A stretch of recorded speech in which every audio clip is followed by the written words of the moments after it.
engaging all stakeholders, going to the hinterlands, engaging people at the community level and also at the national level. And 2016 was even more tense than 2020 around this time. And as the peace ambassador, I was always re-upholding the sentiment that that election would be an incident-free election. Many people didn't understand. This was a time there was a suspected explosive device close to the house of the Minister of Defense in the Ashanti region. Vigilantism had reached a peak. There was proliferation of small arms and light weapons in the system. I was optimistic that if we remained true to our pristine nature as Ghanaians, we are peace-loving people, and we don't consider elections as a battle of swords, but rather a battle of ideas. And we would always come out unscathed as a people. So I'm optimistic that all our security agencies, the Ghana Police Service, the Army, BNI, Immigration, and all the people that fall under that umbrella will put in their best to ensure that election 2020 will even be more peaceful than election 2016.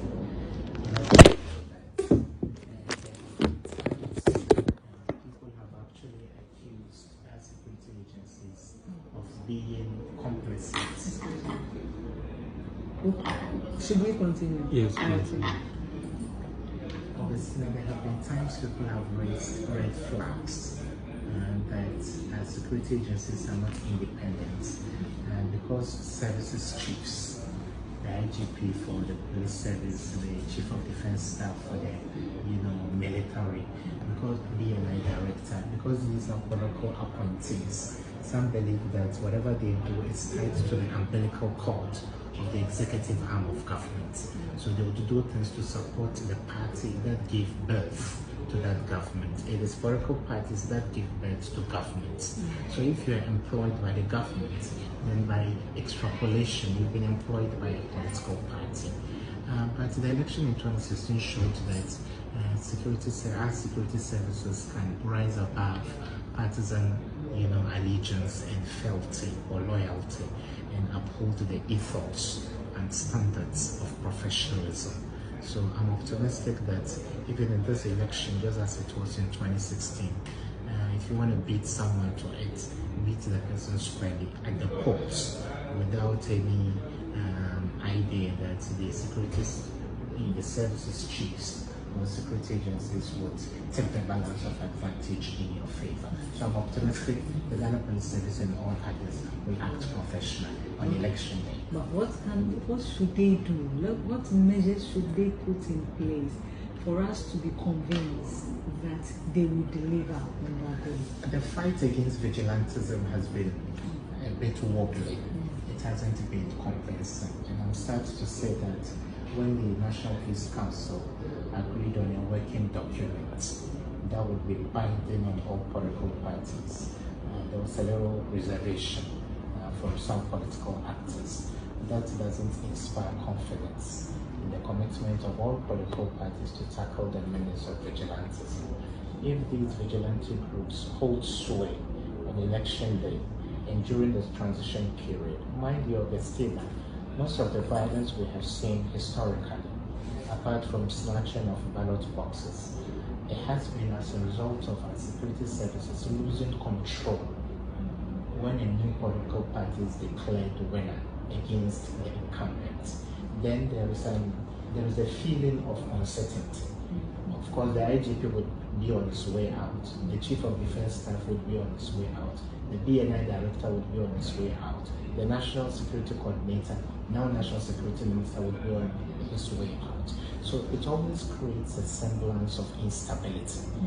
That is to say, when the incumbent party loses, party youth of vigilante groups hold sway, and they attack state institutions, all in the name of clearing those institutions of the remnants of the influence of the losing political party, which was in government only a few days before. And so that is transition. The transition period is also as critical for our national security interest as the events of election day or on election day itself.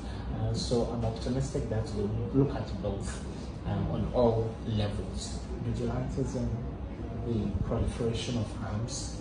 In that way, they should ensure that there will be tight security at the polling centers. And then beyond the polling centers, the 2 or 3 days after December 7th, when there is a lot of apprehension in the air, how can they hold us together as a tight-knit country with our sovereignty and territorial integrity respected by all sides, regardless of the outcome? How can they do that? I believe that the transition period is always marked by the formation or constitution of a committee.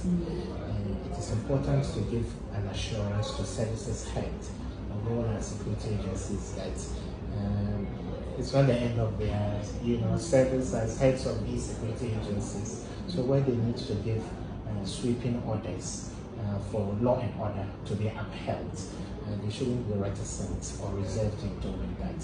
So that confidence needs to be given them. So they continue. If you're IGP, even if there is change of government, you remain IGP till January 7, when a new president is inaugurated. And then it will lie within the bosom of that new president to decide whether to keep you or show you the exit. So let's give them that confidence. And I believe the events of election day or polling day and the transition period will all be peaceful. But what are the political parties too? What can they do to ensure that we have a credible election following free elections in 2020? Augustina, I'm concerned about the abuse of social media by political actors. In the age of the internet, at first, election declaration was done by graphic, or it was done by GBC. But today, there are so many platforms that offer people the opportunity to use mass communication tools. So there are people who will come out and declare themselves winner before the official declaration of the results. So I think it is important that political parties exercise restraint until the chief umpire, the referee in the whole of the process, who is the electoral commissioner, comes out to declare who the winner is. So they should be sincere in their commitment to the peace, stability, and integrity of the electoral process to make sure we go the full haul. And when the results are validated, then the ultimate winner will be declared. But what we've seen on the part of both political parties has been creating a sense of rebellion and resistance when they realize they are losing. So you can find heads of or leaders from both political parties coming out to say, we are winners, and others will say we are in the lead. Your diction, your choice of voice during such critical moments is also very important, because it can inadvertently mobilize people for violence. And when you are talking about millions of followers on both sides, then every word matters, and every sentiment or emotion that is shared at that critical moment from polling day to the day of the declaration is important. What are the party supporters themselves too? What should be their behavior or attitude towards the elections itself? And until the time that it is declared, what should be their attitude? Time and again, we've said elections are not acts of war. The media can help as a stakeholder in that regard. And I know Daily Graphic, as well as other media houses, do their best. They go out of their way to come out with messaging that encourages people to accept the outcomes of elections. Then the state-mandated institutions like the NCCE should do more outreach. Sadly, I didn't see enough outreach in the lead up to the assembly election, and also the lead up to the botched referendum. But I would commend the boss of the NCCE. She came down heavily on vigilantism and even organized a press conference to talk about the need for us to be sincere in tackling that menace.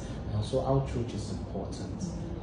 Reaching out to people, accepting, and then sending the message of peace. Okay. So the peace message has to go down well with all the people in the country. So the NCC can do it, civil society organizations, the media, which is a huge partner in the whole of this. And some of the media houses, unfortunately, jump above themselves to be the first to break sensational news. So I would humbly urge them to dot every I and cross every T before they go to press on any information they get. Sometimes there is a lot of drama and sensationalism in the way they carry stories of the detention of someone. Sometimes someone could even be invited in a very friendly way, but the media will say picked up, apprehended, nabbed, arrested. So it's important that we all, ensure moderation in the way we disseminate information. And faith-based organizations, churches, mosques, all have responsibilities because these are gathering places for the masses. And if there is outbreak of violence, those who perpetrate the violence and those who suffer the brunt of the violence are the masses themselves. So it is important that we psych people up. And let's keep telling the adherents of the major political parties that you go into an election, it's either you win or you lose. So let's try to prepare people's minds for both outcomes. So when they happen, they are not taken by surprise.